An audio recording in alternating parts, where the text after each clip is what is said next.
السلام علیکم friends, welcome back to my channel with another episode of novel جس کا نام ہے ٹاکسک لور۔ پر ناول کی ایپیسوڈ کو سٹارٹ کرنے سے پہلے میری آپ لوگوں سے ایک گزارش ہے کہ اگر ابھی تک آپ نے میرے چینل کو سبسکرائب نہیں کیا تو جلدی سے جائیں اور چینل کو سبسکرائب کریں اور بیل آئیکن کو پریس کر دیں تاکہ ہر نیو آنے والی ویڈیو کا نوٹیفیکیشن آپ کو ملتا رہے گا۔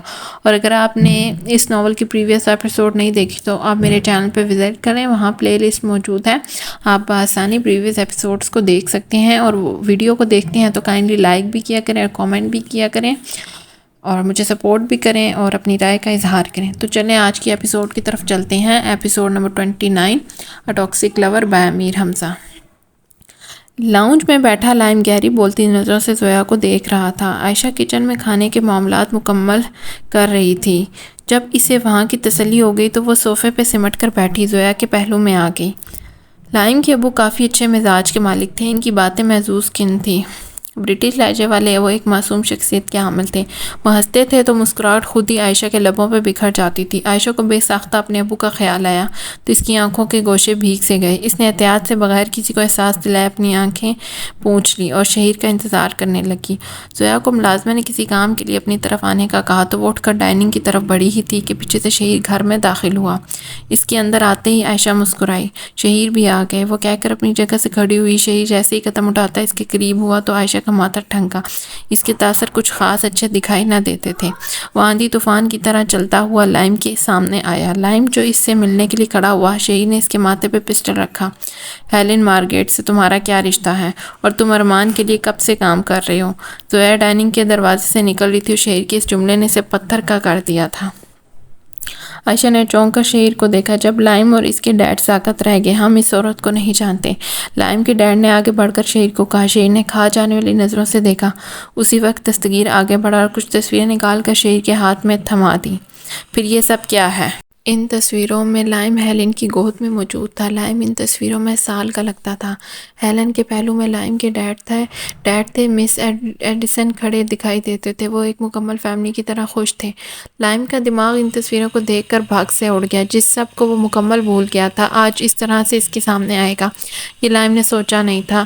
مس ایڈیسن خود کچھ لمحے کچھ نہ بول سکے، پھر انہوں نے آگے بڑھ کر لائم کا ہاتھ تھاما۔ چلو لائم یہاں سے۔ شہیر نے جبڑے بھینج کر انہیں دیکھا۔ ایسے تو تم دونوں کبھی یہاں سے نہیں جا سکتے، وہ ہر طرح کے لحاظ کو بلائے طاق رکھ کر بولا تھا۔ عائشہ نے ہمت کر کے ٹوکا۔ شہیر کیا کہہ رہے ہیں آپ یہ؟ زویا کا بھی سکوت ٹوٹا تھا، وہ بھی عائشہ کے قریب آ گئی تھی۔ شہیر نے گردن تیرچی کر کے عائشہ کو دیکھا۔ میرے معاملے میں کوئی دخل اندازی کرے مجھے پسند نہیں۔ عائشہ پہ گھڑوں پانی آ گرا، اس کے حلق میں آنسو اٹک گئے۔ شہیر کے لہجے میں اس وقت کوئی مروت و محبت نہ تھی۔ لائم کے ڈیڈ نے شہیر کو دیکھا۔ ہم کسی ارمان کو نہیں چاہتے، ہیلن کو تو جانتے ہو نا؟ اس نے فوراً پوچھا۔ لائم کے ڈیڈ نے گہرا سانس لیا۔ ہاں میں جانتا ہوں ہیلن کو۔ زویا نے لائم کی آنکھوں میں نمی کو اترتے دیکھا۔ اسے لگا پوری دنیا ہی آج رو دے گی۔ باہر بنگلے میں بادل برسنے لگے تھے۔ تڑا تڑ گرتی بارش کھڑکیوں کے شیشوں پہ ٹھہرتی اور پھر پھسل جاتی۔ اندر سب کچھ ہی بدل گیا تھا۔ تھامس ایڈیسن جیسے ہیلن کے نام سے ہی تھک گئے تھے۔ انہوں نے لائم کا ہاتھ اپنے لرزتے ہاتھ سے تھاما۔ لائم نے انہیں بے ساختہ صوفے پر بٹھایا اور خود ان کے پہلو میں بیٹھ گیا۔ شہیر ویسے ہی موت کے فرشتے کی طرح ان کے سروں پہ کھڑا تھا۔ ایڈیسن نے چہرہ اٹھایا اور شہیر کو دیکھ کر کہنا شروع کیا۔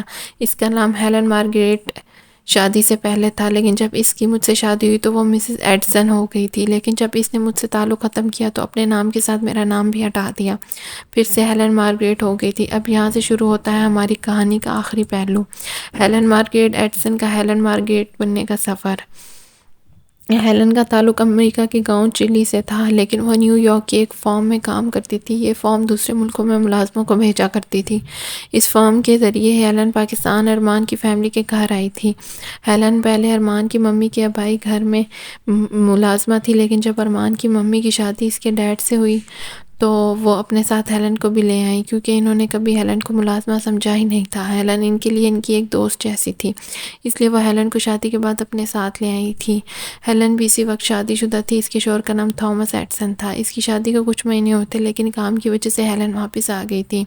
ارمان کی ممی شادی کے بعد ہنی مون کے لیے امریکہ گئی تو ہیلن بھی انہی کے ساتھ اپنے گاؤں واپس آ گئی۔ ہیلن کے خواب ہمیشہ سے بہت اونچے تھے۔ ایڈیسن ایک ٹرک ڈرائیور تھے۔ ان کی کمائی اور ہیلن کی کمائی ان دونوں کی ہی اچھی زندگی کے لیے کافی تھی، لیکن ہیلن اس سے بھی زیادہ چاہتی تھی۔ وہ اپنے شوہر کو کہتی تھی میں تھک گئی ہوں ملازمہ کے پیشے، اب میرا دل کرتا ہے میں نیو یارک میں اپنا مکان بناؤں، ہم چھٹیوں کے لیے پورے امریکہ گھومیں، ہمارے ہونے والے بچے اچھے سکولز میں پڑھیں اور ہمارے پاس سب کچھ ہو۔ ایڈسن مسکرا دیے، دیکھنا خدا ہمیں ایک دن یہ سب کچھ لازمی دے گا، بس تم صبر کر لو۔ لیکن ہیلن میں صبر نہیں تھا۔ انہی دنوں وہ امید سے ہو گئی اور اسے اپنے گاؤں ڈیلیوری تک رکنا پڑا، جو اس کے لیے بہت مشکل ہو گیا تھا۔ اس کا اب اپنے لکڑی کے مکان میں دم گھٹتا تھا، وہ بس اپنے گاؤں سے بھاگ جانا چاہتی تھی، وہ چڑچڑی رہتی تھی۔ ایڈسن ایک اچھے شوہر تھے، وہ ہیلن سے بہت محبت کرتے تھے، وہ ہیلن کی دل جوئی کے لیے سب کچھ کرنے کی کوشش کرتے تھے، لیکن ہیلن جیسے ہی لائم کو جنم دیا تو وہ اسے اپنے شوہر کے حوالے کر کے پاکستان آ گئی۔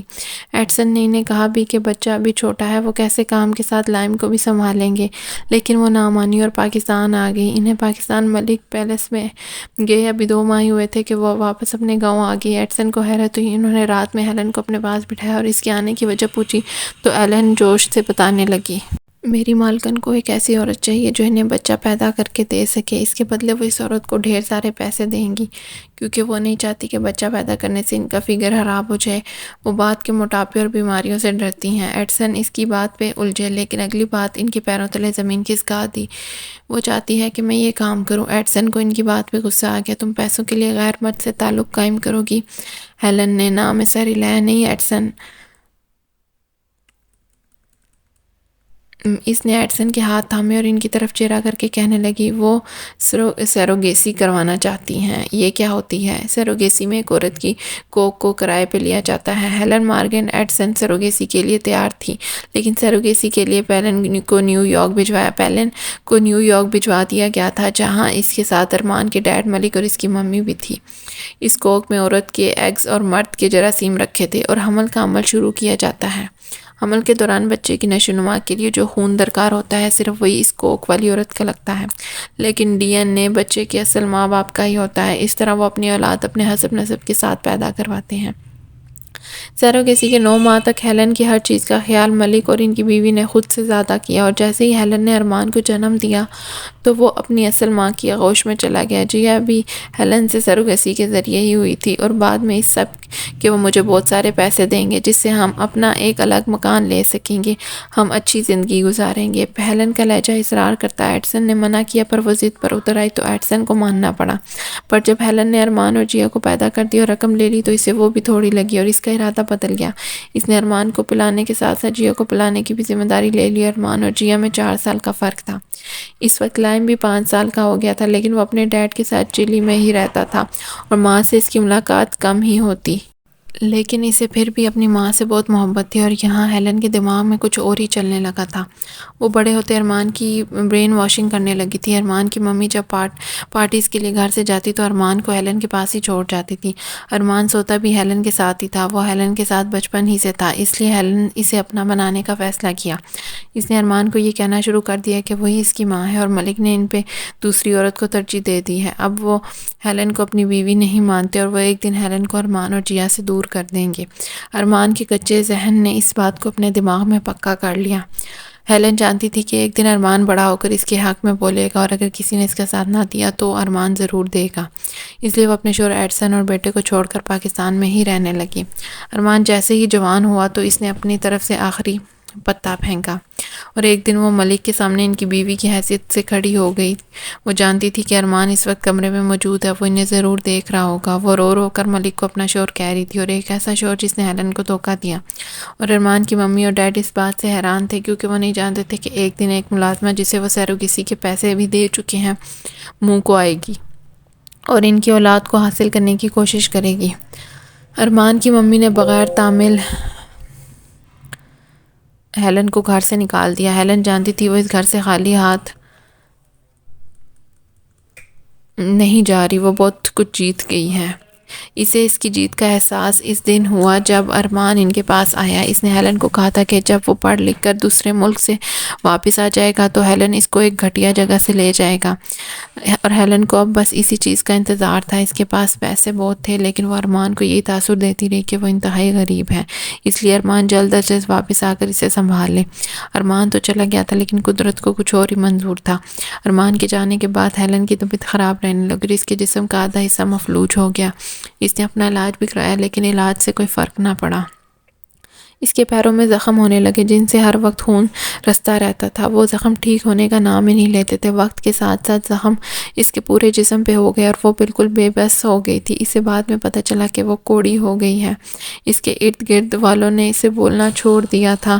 اس کے گھر کوئی بھی نہیں آتا تھا اور یوں ہیلن نے اپنی بیماری کے ساتھ آنکھیں مون لی۔ اس کی لاش کو عیسائیوں کے قبرستان میں عیدی سینٹر کے لکاروں میں نے دفنا دیا تھا کیونکہ محلے والے اس کی لاش کو چھونا بھی نہیں چاہتے تھے۔ جب تک ارمان واپس آیا ہیلن اس دنیا کو چھوڑ کر جا چکی تھی اور ارمان کے دل میں یہ بات ہمیشہ کے لیے رہ گئی کہ ہیلن کی موت کے ذمہ دار ملک اور اس کی بیوی ہیں۔ ایڈیسن نے شہر کو ایک ایک بات بتا دی تھی۔ لاؤنج میں سب کو سانپ سونگھ گیا تھا۔ شہر نے کھوئے ہوئے انداز سے تھامس ایڈیسن اور لائم کو دیکھا۔ ان دونوں کی ہی آنکھیں نم تھی۔ ایک عورت کے لالچ نے کتنی زندگیاں خراب کر دی۔ اس نے زیر لب کو اور پسٹل کو میز پہ رکھ دیا۔ لائم کے ڈیڈ کھڑے ہو گئے تھے۔ انہوں نے لائم کے آنسو صاف کیے۔ ہم نے ہیلن کے بغیر بہت مشکل سے سنبھلنا سیکھا ہے۔ میرے بیٹے نے اپنی ماں کو بہت مشکل سے بلایا ہے۔ ہیلن نے یہاں آنے کے بعد ہمیں کبھی پلٹ کر نہیں دیکھا اور ہم یہ نہیں جانتے تھے کہ ارمان کون ہے، بلکہ ہم تو یہ تک نہیں جانتے تھے کہ ہیلن کس کے گھر کام کرتی ہے۔ اگر مجھے یہ معلوم ہو جائے تو میں ان کی ایک امانت جو میرے پاس ہے وہ انہیں دے دوں۔ شہید دھیرے سے بولا، وہ ملک میرے بڑے پاپا تھے۔ ارمان انہی کا بیٹا ہے جو آج تک یہ سمجھتا ہے کہ ہیلن اس کی ماں ہے۔ لائم اور اس کے ڈیڈ کو دھکا لگا تھا۔ وہ دونوں وہیں تھم کر رہ گئے۔ عائشہ نے زویا کا ہاتھ پکڑ رکھا تھا۔ زویا کے چہرے پہ آنسو پھسل رہے تھے۔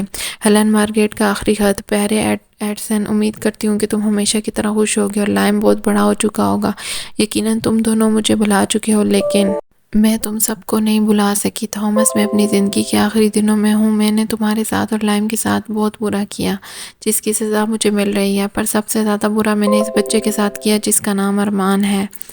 تھامس ایڈیسن لائم کے ساتھ گاڑی میں بیٹھے تھے۔ ان کی گاڑی پولیس اسٹیشن کے سامنے رکی تو وہ دونوں نکل کر پولیس اسٹیشن میں گئے اور سامنے بیٹھے اہلکاروں نے ان سے کہا، ہم نے ارمان ملک سے ملنا ہے۔ ارمان کے ساتھ میں نے سب سے زیادہ برا کیا ہے۔ میں نے اس بچے کے دماغ میں یہ بات اتنی پختہ کر دی کہ میں ہی اس کی ماں ہوں۔ وہ اب مجھے اپنی ماں سمجھتا ہے اور اپنے اصل باپ کو اپنا دشمن۔ مجھے ڈر ہے کہ وہ کچھ غلط نہ کر بیٹھے، اس لیے میں چاہتی ہوں کہ تم میرا یہ معافی نامہ اس تک پہنچا دو اور سب سچ بتا دو کہ میں اس کی ماں نہیں تھی۔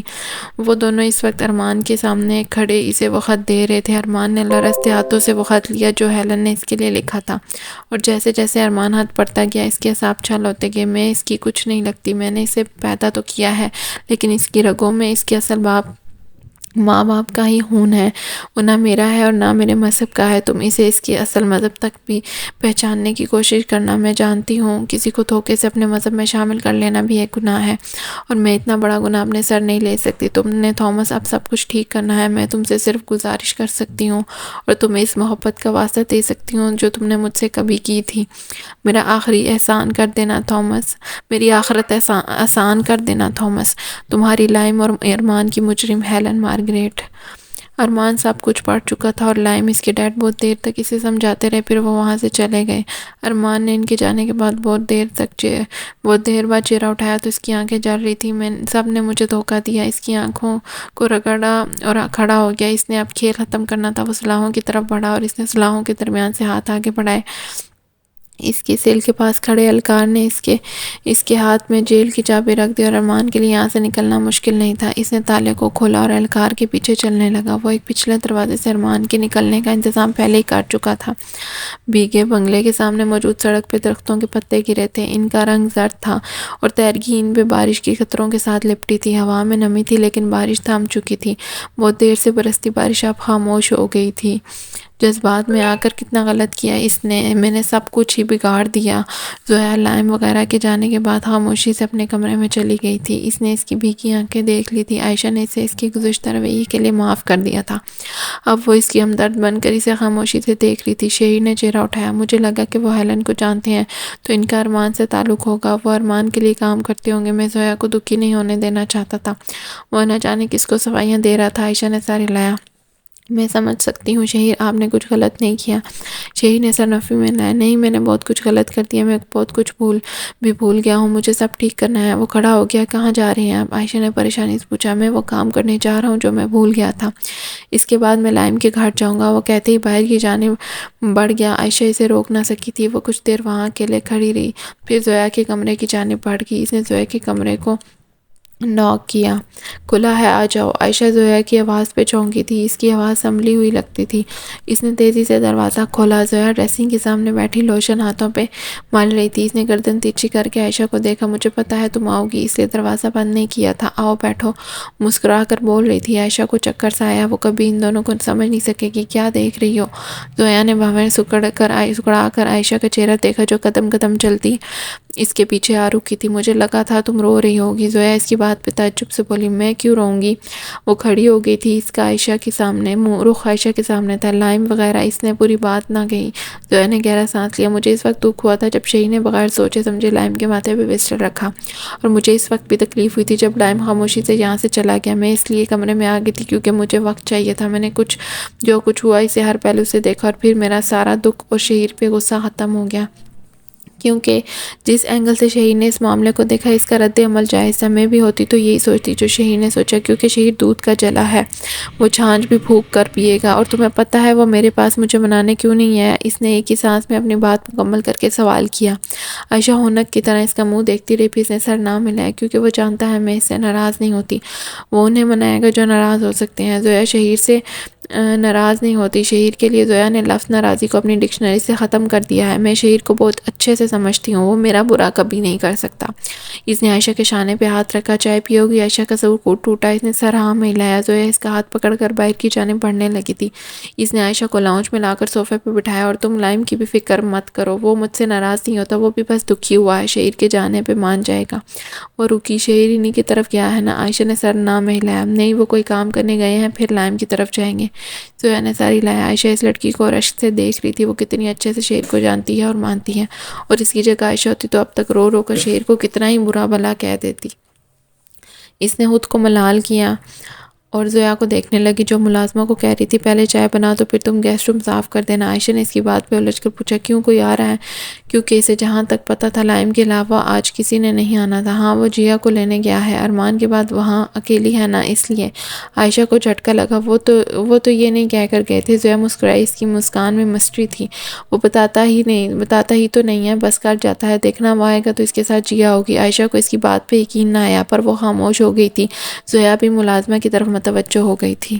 وہ بہت بے تکلفی سے جیا کے کمرے میں اس کی الماری سے کپڑے نکال رہا تھا۔ جیا جھنجھلائی سی اس کے پیچھے کھڑی تھی۔ مجھے کہیں نہیں جانا۔ شہید نے ایسے ظاہر کیا جیسے سنا ہی نہیں۔ وہ پلٹا اور سارے کپڑے لا کر اس نے بیڈ پہ رکھے بیگ میں ڈال دیے۔ تمہیں سنائی نہیں دے رہا؟ جیا غرا کر بولی۔ شہید نے پلٹ کر اسے ناگواری سے دیکھا۔ تم جانتی ہو میں تمہاری نہیں مانوں گا۔ جیا اس کی بات پہ چیخی، تم مجھے میرے حال پہ کیوں نہیں چھوڑ دیتے؟ اس کا گلا رند گیا تھا۔ فیملی کسی بھی حال میں ہو، انہیں چھوڑا نہیں جاتا۔ جب تک ارمان یہاں تھا مجھے تسلی تھی کہ تم اکیلی نہیں ہو، لیکن میں اب تمہاری طرف سے پریشان رہوں گا، اس لیے تمہیں اپنے ساتھ لے کر جا رہا ہوں۔ جیا کی آنکھیں ڈبڈبا گئی۔ میں اسی ارمان کی بہن ہوں جس نے تمہارے ڈیڈ۔ شہید نے اس کے لبوں پہ انگلی رکھی۔ شش۔ جیا خاموش ہو گئی، اس کی آنکھوں سے موتی بھرتے جا رہے تھے۔ شہید نے انہیں سمیٹا۔ ارمان کو ہم نے چانس دینا ہے جیا، وہ بہت بڑے مسئلے اور غلط فہمی میں ہے۔ جیا اس کی بات پہ الجھی، مطلب؟ شہید نے سر ہلایا۔ سب بتاؤں گا، پہلے تم میرے ساتھ چلو۔ جیا نے سر نہ ملایا۔ میں نہیں جانا چاہتی کہیں بھی، تم مجھ سے تھپڑ کھا کر بھی تو جاؤ گی، تھپڑ کھا کر جاؤ گی، اور میں نہیں چاہتا کہ میں ایسا کچھ کروں، اس لیے چلو۔ وہ بالکل سنجیدگی سے بول کر اس کا بیگ اٹھا چکا تھا۔ جیا نے بے بسی سے اسے دیکھا۔ باہر آؤ جلدی، وہ کہہ کر چلا گیا۔ جیا کے پاس اب شہید کے ساتھ جانے کے علاوہ کوئی دوسرا راستہ نہیں تھا، اس لیے وہ چھوٹے چھوٹے قدم اٹھاتی اس کے پیچھے چل پڑی۔ عائشہ زویا کے ساتھ منتظری سے بیٹھی کنگھیوں سے داخلی دروازے کو دیکھ رہی تھی۔ اسے زویا کی بات پہ یقین نہیں آ رہا تھا کہ شہید جیا کو لینے گیا ہے۔ اگر ایسا کچھ ہوتا تو وہ ذکر تو لازمی کرتا، جیسے وہ پہلے ہر کام عائشہ سے مشورہ کر کے کرتا ہے۔ اس کا یقین تب ٹوٹا جب اس نے شہید کے ہاتھ میں بیگ اور پہلو میں جیا کو دیکھا۔ وہ ہچکچائی ہوئی اندر داخل ہوئی تھی۔ زویا نے مسکرا کر عائشہ کو دیکھا۔ عائشہ کو اس کی نظر چٹاتی سی لگی اور وہ جل کر رہ گئی۔ اس کا دل کیا وہ شہید کو دو لگا دے۔ یہ بندہ پتہ نہیں کیسا تھا، کہتا ہے ایسے تھا کہ عائشہ اس کے لیے سب کچھ ہے اور اسے اہمیت ذرا برابر بھی نہیں دیتا تھا۔ عائشہ کا خون جل کر رہ گیا۔ کیسی ہو جیا؟ زویا اپنائیت سے اس کے گلے لگی تھی۔ جیا کی ہچکچاہٹ ویسی ہی تھی۔ اس نے مسکرانے کی ناکام سی کوشش کی، لیکن اس کی آنکھیں ارزدہ تھیں۔ شہید اسے رستے میں لائم والی ساری کہانی بھی سنا چکا تھا۔ جیا کا دماغ گول گول گھومنے لگا تھا۔ اس کے لیے یہ بھی ایک جھٹکا ہی تھا کہ وہ اپنی ماں کی کوکھ کی جننی نہیں تھی، وہ ایک نوکرانی کے پیٹ سے ہے۔ اس کے دکھ میں اور اضافہ ہو گیا۔ جیا کا دل رونے کو کر رہا تھا، وہ چھپ کر ڈھیر سارا رونا چاہتی تھی۔ زویا اس سے گلے مل کر ہوئی تو جیا کی نظر عائشہ پہ پڑی جو پیچھے سینے پہ بازو لپیٹے کھڑی تھی۔ جیا کو نہ جانے کیوں عائشہ کو دیکھ کر ترس آیا۔ وہ قدم قدم چلتی خود ہی عائشہ کے پاس آ گئی۔ شہر نے جیا کا بیگ ملازم کو دے دیا تھا اور وہ اب جیا کو دیکھ رہا تھا جو عائشہ کے مقابل کھڑی تھی۔ میرے بھائی نے تمہارے ساتھ بھی بہت غلط کیا ہے، انہیں اس سب میں تمہیں درمیان میں نہیں لانا چاہیے تھا۔ میں جانتی ہوں تمہارے گھر والے تم سے ناراض ہیں، میں بھی تھی کیونکہ میں نے بھی وہی دیکھا جو بھائی نے مجھے دکھایا۔ لیکن اب میں سب کچھ جان گئی ہوں، بھائی کی طرف سے تمہارے گھر والوں سے معافی مانگوں گی، انہیں مناؤں گی، تم دیکھنا وہ ضرور تمہیں معاف کر دیں گے۔ وہ کہتے کہتے عائشہ کے گلے لگ کر پھوٹ پھوٹ کر رونے لگی۔ ہم نے سب کے ساتھ ہی برا کیا ہے، وہ خود کو بھی ملال کر رہی تھی۔ شہر اور زویا نے دل گرفتی سے جیا کو بلکتے دیکھا۔ ماں باپ کے غلط فیصلے کیسے اولاد کو رول دیتے ہیں یہ انہیں آج معلوم ہوا تھا۔ نہ ارمان کی ممی اپنی جوانی برقرار رکھنے کے لیے سروگیسی کا سہارا لیتی اور نہ آج یہ سب ہوتا۔ لاؤنج میں جلتے فانوس کی روشنیوں میں اداسیاں گھلنے لگی تھی۔ عائشہ شست تھی، جیا کی باتیں سن رہی تھی۔ اسے سمجھ نہ آیا کہ وہ کیا رد عمل کر کے اس نے شہر کو دیکھا جو اسے اشارے سے کہہ رہا تھا کہ وہ جیا کے گرد بائیں حائل کر لے۔ عائشہ نے اس کی مان کر جیا کے گرد بازو پھیلا لیے۔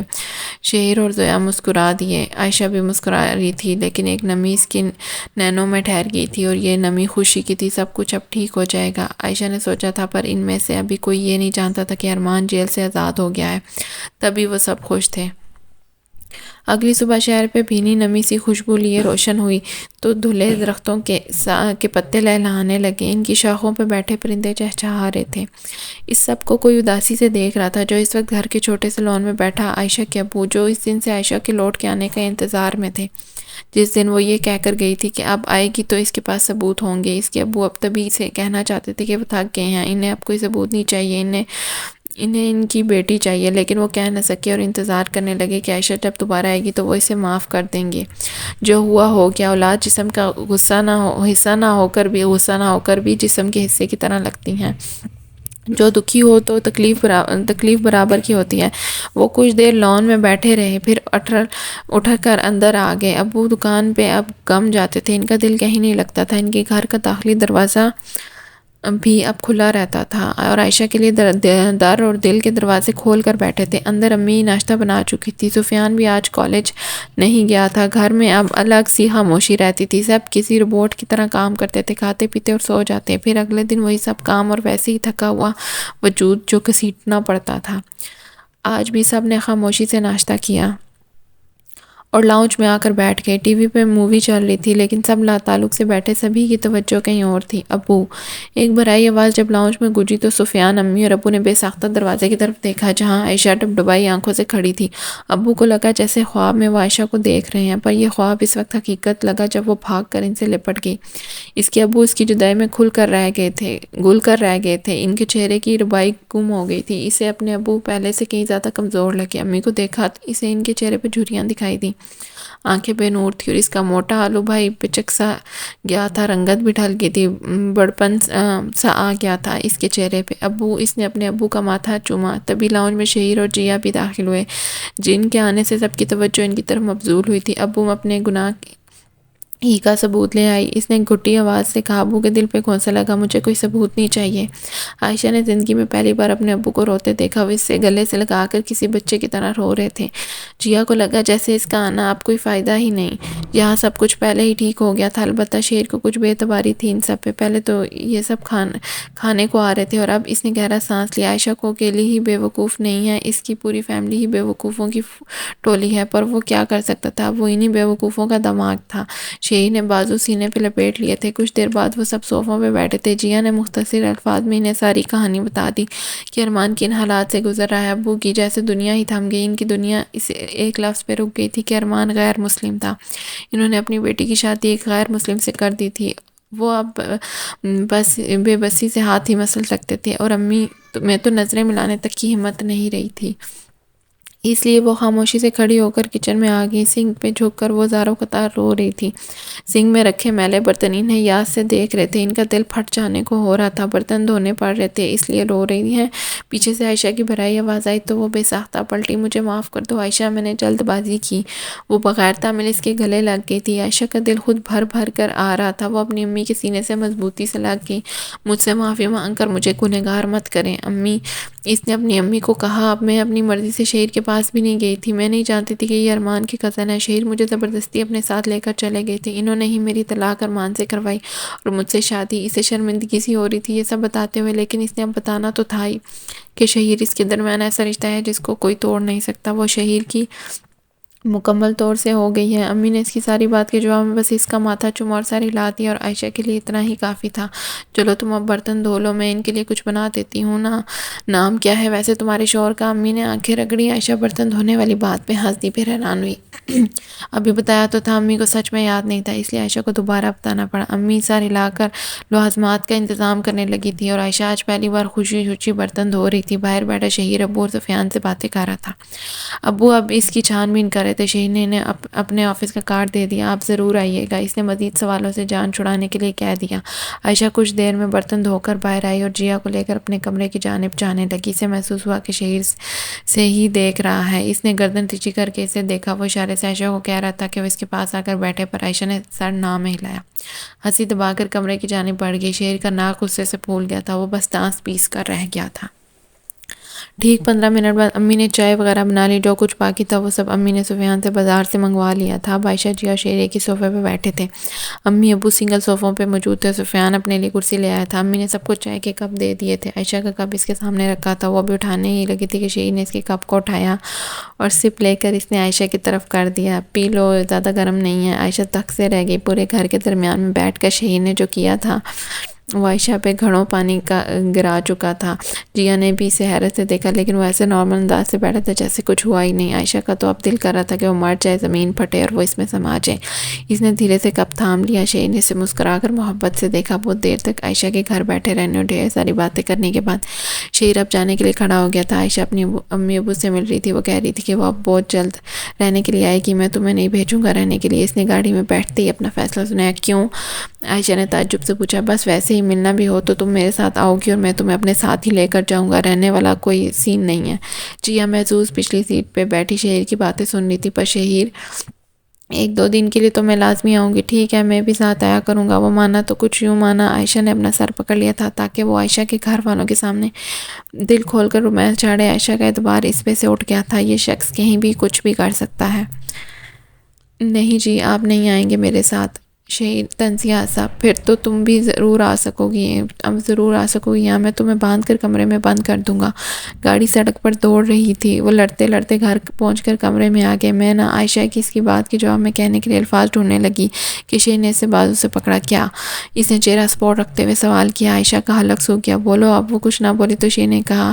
عائشہ نے اس کے اپنے بازو سے ہٹائے۔ مجھے آپ سے فی الحال کوئی بات نہیں کرنی، وہ کہہ کر جانے لگی۔ شہیر نے اس کی کلائی سے پکڑا اور اپنی طرف کھینچا اور اس کی پشت کو اپنے سینے سے لگا کر اس نے عائشہ کے آگے بازو حائل کر لیا۔ اس نے اس کے بال سمیٹے اور اس کے دل پہ لب رکھ کر وہ مدھم لہجے میں بولنے لگا، میری باتیں مان جایا کرو، مجھے ضد کرنے والے بچے پسند نہیں ہیں، میں ان کی پٹائی لگا دیتا ہوں۔ وہ مخمور لہجے سے اس کی گردن پہ لب مس کرتے ہوئے بول رہا تھا اور اس کے دھکتے سانس عائشہ کو اپنے حصار میں لے رہے تھے۔ وہ دل کی دھڑکنوں کو سست پڑتے اور اپنے اعصاب کو ڈھیلا پڑتے محسوس کر رہی تھی۔ اس کے گھٹنوں سے جیسے جان نکل رہی تھی۔ شہیر اس کی گردن پہ ویسے ہی آہستہ آہستہ اپنے لب مس کر رہا تھا۔ اس کی ہلکی بڑی شیو عائشہ کی جلد سے ٹکرا رہی تھی۔